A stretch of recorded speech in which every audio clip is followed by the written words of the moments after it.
नमस्कार विद्यार्थी मित्रांनो, काल झालेल्या महाराष्ट्र शिष्यवृत्ती परीक्षा इयत्ता 7वी याच्यातील पेपर क्रमांक 2 इंग्लिश बुद्धिमत्ता यापैकी इंग्लिश या विषयाचे जे काही संभाव्य उत्तर आहेत आन्सर की ते आज आपण पाहूया. बघा, question number 1. Look at the following pictures and choose which comparison is correct. खालील जे काही दोन फुलं दिली होती त्यांची योग्य कंपॅरिझन, योग्य तुलना कुठली आहे? तर पर्याय क्रमांक 1 चं उत्तर आहे 4. Flower A is not as big as flower B.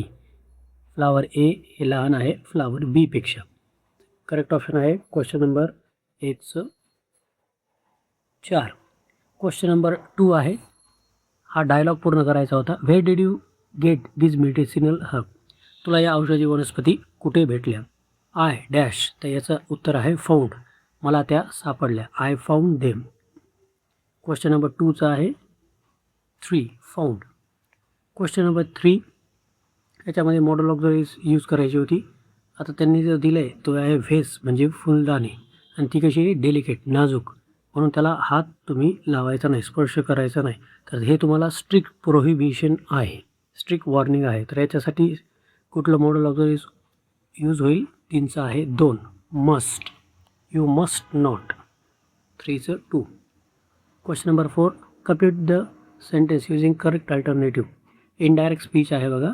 Ram said to Renu I am happy. तर राम सेड टू रेनू, ॲमचं होते वॉज, ही वॉज हॅपी. 4 चा आहे 1. क्वेश्चन नंबर 5 याच्यामध्ये ॲडजेक्टिव्ज बघा किती आलेत. ॲडजेक्टिव्ह आलेत बिग, ब्युटिफुल आणि गोल्डन, म्हणजे किती 3. 5 चा आहे 4. ऑप्शन क्रमांक 4 ॲडजेक्टिव्ह आहे 3.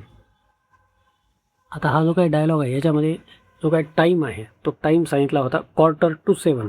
6:45 म्हणजे 7 वाजायला 15 मिनिटं बाकी, याचा अर्थ 6:45.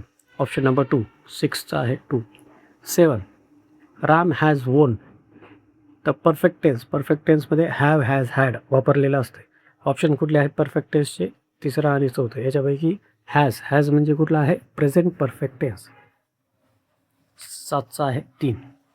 8वा आहे गिव्ह अ बिग. आता काय इंडिपेंडन्स, याचा अर्थ होतो स्वातंत्र्यासाठी तुम्ही जयघोष करा.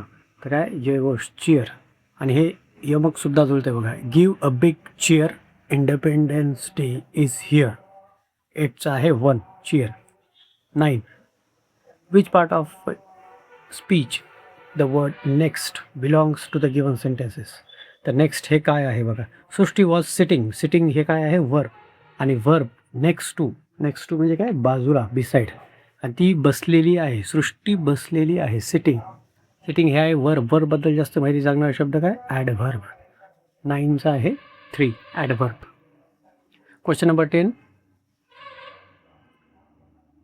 आता आपल्याला इथं verb in past continuous tense हे ओळखायचं आहे. पास्ट कंटिन्युअस टेन्सचा फॉर्म्युला काय असतो? वॉज, वेअर आणि व्हर्बला ING. तर वॉज, वेअर आणि व्हर्बला ING असलेला ऑप्शन कुठला आहे? 4. Was looking after my grandmother was looking after me. 10 आहे 4. आता इथे एक ॲडव्हर्टाइजमेंट दिलेली आहे, ती आपल्याला त्या पिक्चरमध्ये बघून त्याची उत्तरं द्यायची. The above advertisement manual is for, कशासाठी आहे बघा, मोठ्या बोल्ड लेटरमध्येच लिहिलं आहे. Manual for reducing weight student school bag. याचा ऑप्शन आहे 11 चं 3 reducing weight for students. How was the covers of the school. त्या जे काही स्कूल बॅगचे आहेत, school bag shown in the advertisement. आता हाऊ वॉज द कवर्स, कवर्सचा ऑप्शन कुठला आहे बघा इथं. Question number 2 light weight bound covers. Question number 13 choose the correct opposite word.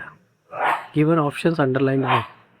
Alike, अलाईकचा अर्थ म्हणजे वेगळे असा होत नाही. अलाईकचा अर्थ आहे सेम, सारखे. आता सारखेच्या विरुद्ध अर्थ काय असते? डिफरंट, वेगवेगळे, म्हणजे डिफरन्स. 13 चा आहे 1. Question number 14 choose the correct phrase. आता ही जी काय फ्रेज आहे हॉकिंग्स, म्हणजे हॉकिंग्सचा अर्थ आहे इथं स्टीफन हॉकिंग यांच्याबद्दल बोललं जात आहे. Stephen Hawking's work is for. आता हा चॅप्टर आला होता आपला न्यूज ॲनालिसिस, क्रमिक अकॅडमिक जे काही इंग्लिश आहे त्याच्यामधलं आपलं. तर त्यातलं वाक्य जशाच तसं आहे. Hawking's work is for welfare of the entire world. Welfare म्हणजे स्टीफन हॉकिंग यांचं जे काही कार्य आहे ते लोकांच्या कल्याणासाठी आहे, जगाच्या कल्याणासाठी आहे. 14चं आहे 3 welfare. Choose the correct option, complete the sentence. आता इथं आपल्याला फ्रेज कंप्लीट करायची होते. My little sister takes too much time for eating for food. म्हणजे तिची जी काही बहीण आहे ती जेवण्यासाठी खूप वेळ घेते, खूप वेळ घेणारी. त्यासाठी योग्य फ्रेज कुठली आहे? ॲज स्लो ॲज स्नेल, गुगल गाईसारखी हळुवार, मंद. Question number 16. आता हा जो काही पॅराग्राफ आहे वरचा त्याच्यानुसार हे सगळे क्वेश्चन्स आलेले आहेत. Which word you use to describe mind and body. Mind and बॉडीसाठी कुठला वर्ड त्यांनी डिस्क्राईब केलेला आहे किंवा कुठला वर्डने माइंड अँड बॉडी डिस्क्राईब केलेली आहे? पहिलंच वाक्य आहे the proverb, a sound, sound mind, स्वस्थ शरीरामध्ये स्वस्थ मन वास करत असतं. क्वेश्चन नंबर 16 आहे 3 साऊंड. आता ही वेब डायग्राम कंप्लीट करायची होती बघा. माइंड एक्सरसाइज कुठल्या कुठल्या दिलेल्या आहेत, शेवटच्या 2 ओळी बघायच्या आहेत बघा. माइंड एक्सरसाइज आहे जोक्स, रिडल्स, पझल्स आणि कुठल्या आलेल्या आहेत बघा, बोर्ड गेम्स. तर ऑप्शन आहे 1, 17चं 1, बोर्ड गेम्स. आता punctuation mark, what a beautiful picture it is. तर हे आहे एक्सक्लामेटरी सेंटेन्स, एक्सक्लामेटरी सेंटेन्स समोर ऑप्शन येतं exclamatory mark. Option number 4, 18चं 4, exclamatory mark यायला पाहिजे त्यासमोर. आता परत हा पॅराग्राफ आहे त्याच्यावरचे क्वेश्चन्स आहेत. Gandhiji gave a lot of importance truth simplicity war नाही, नॉन व्हायलन्स बरोबर आहे. तर कुठलं नाही आहे, कुठलं रॉंग आहे? 19चं 2 वॉर, त्यांनी युद्धाला कधीही महत्त्व दिलं नाही. 20 what did Gandhi decide one day. गांधींनी एक दिवस काय ठरवलं त्याचं उत्तर आलेलं आहे पॅराग्राफमध्ये. 20चं आहे 3 अँड अर्ली मॉर्निंग प्रेयर, की भल्या पहाटे सुरुवातीला, की मॉर्निंग प्रेयर म्हणजे सकाळची प्रार्थना करायची असं त्यांनी एके दिवशी ठरवलं होतं. क्वेश्चन नंबर 21 गांधीजी वोर लाईन क्लॉथ अँड धोती. 21चा आहे 4, 21चं 4 आहे धोती. Question number 22. आता हे वाक्य जशाला तसं आलं आहे 6वीच्या पुस्तकातलं and eco friendly topic. We are going to make beautiful paper lantern at home. आता तो टॉपिक जर तुम्ही व्यवस्थित वाचला असेल 6वीला गेल्या वर्षी तर आलेला असेल तुम्हाला उत्तर. To make up for, make up for म्हणजे काय? उणीव भरून काढणे, क्रॅकर्स. आम्ही यावर्षी पेपर लँटर्न म्हणजेच कागदाचे आकाशकंदील बनवणार आहोत. कशाची उणीव भरून काढण्याकरता? फटाक्यांची उणीव भरून काढण्याकरता. क्वेश्चन नंबर 22चा आहे 1 to make up for. Question number 23 हे जे काही ग्रीड आहे ते कंप्लीट करायचं होतं. ग्रीडमध्ये उभं, आडवं किंवा तिरपं आणि सरळ असं एकमेकांना छेदून गेलेले पाहिजेत. असे एकमेकाला छेदून गेलेले 2च वार आलेले आहेत, मंडे आणि संडे. बघू शकता मंडे आहे क्रॉसमध्ये आणि संडे आहे व्हर्टिकल, एकमेकाला क्रॉस झालेले आहेत डेच्या तिथं. Question number 24 choose the correct answer for the following riddle. Riddle म्हणजे जे काही कोडी दिलेली आहेत. I am ring when it's time to start or end. I am not a phone, I am every students friend.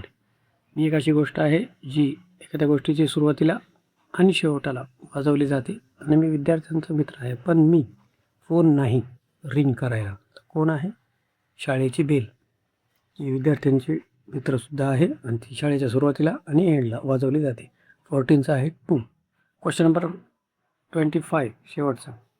आता हे जे काय मिनिंगफुल स्टेटमेंट करायचं होतं, अर्थपूर्ण वाक्य. काही वाक्याचा जो काही भाग आहे तो मागे पुढे आला आहे, तो तुम्हाला व्यवस्थित क्रमाने लावून अर्थपूर्ण वाक्य तयार करायचं होतं. Dancing were at we birthday party the. तर याचा आहे ऑप्शन नंबर 1, 25चं 1. We were dancing at the birthday party. अशा रीतीनं हे काही संभाव्य उत्तरं होती. टिक करून घ्या आणि नक्कीच कमेंट बॉक्समध्ये आपल्या कमेंट्स कळवा. धन्यवाद.